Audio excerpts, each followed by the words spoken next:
নির্বাচনের তফসিলের সময় ঘনিয়ে আসলেও এখনও লেভেল প্লেইং ফিল্ড নিশ্চিত করতে পারেনি নির্বাচন কমিশন। এমন অভিযোগ করেছে জামায়াত ইসলামী।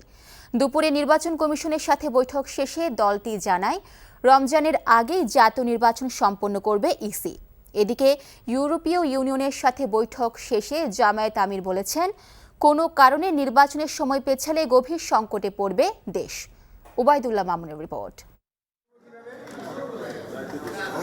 ত্রয়োদশ জাতীয় সংসদ নির্বাচনের দিন তারিখ ঘোষণা, আইনশৃঙ্খলা পরিস্থিতি, লেভেল প্লেইং ফিল্ড নিশ্চিতকরণ সহ বেশ কিছু বিষয় নিয়ে সোমবার নির্বাচন কমিশনের সাথে বৈঠক করে জামায়াত ইসলামী। জামায়াত সেক্রেটারি জেনারেলের নেতৃত্বে 6 সদস্যের প্রতিনিধি দলের সাথে কমিশনের এই বৈঠক চলে প্রায় 1.5 ঘন্টা। বৈঠক শেষে গণমাধ্যমের সাথে কথা বলেন দলের সেক্রেটারি জেনারেল।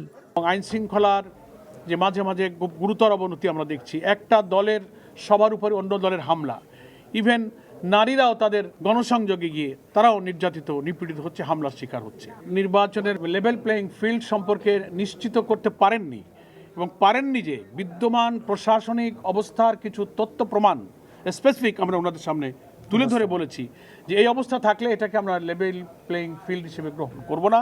নির্ধারিত সময়ে জাতীয় নির্বাচন হবে কিনা এমন প্রশ্নের জবাবে তিনি বলেন, রমজানের আগেই নির্বাচন হবে বলে মনে করে জামায়াত। আশঙ্কা আমরা এখন ফিল করছি না। ওনাদের সিদ্ধান্তের যে কথা জানালেন তাতে আমরা ওনাদের উপরে আস্থা রাখতে চাই। তবে ইউরোপীয় ইউনিয়নের ঢাকা অফিসে 8টি দেশের দূতদের সাথে সৌজন্য সাক্ষাৎ শেষে জামায়াতে ইসলামীর আমির ডাক্তার শফিকুর রহমান গণমাধ্যমকে বলেন, জামায়াত নিজের দলের জন্য নয় বরং মানুষের জন্য রাজনীতি করে। এছাড়া নির্বাচনের আগে যারা টুপি ও তসবি নিয়ে ঘুরে বেড়ায় তারাই ধর্মকে ব্যবহার করছে বলেও অভিযোগ করেন জামায়াত আমির। আমরা মনে করি যে ফেব্রুয়ারির ঘোষিত এই টাইমলাইনের ভিতরে নির্বাচন হওয়াই দেশের জন্য একান্ত প্রয়োজন।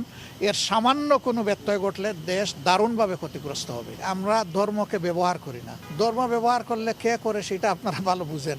ইলেকশনের সময় নতুন করে যারা বেশি বেশি নামাজ শুরু করেন, টুপি পরেন, তসবি হাতে নিয়ে ঘুরান, ধর্মকে তারাই বোধহয় সম্ভবত ব্যবহার করেন।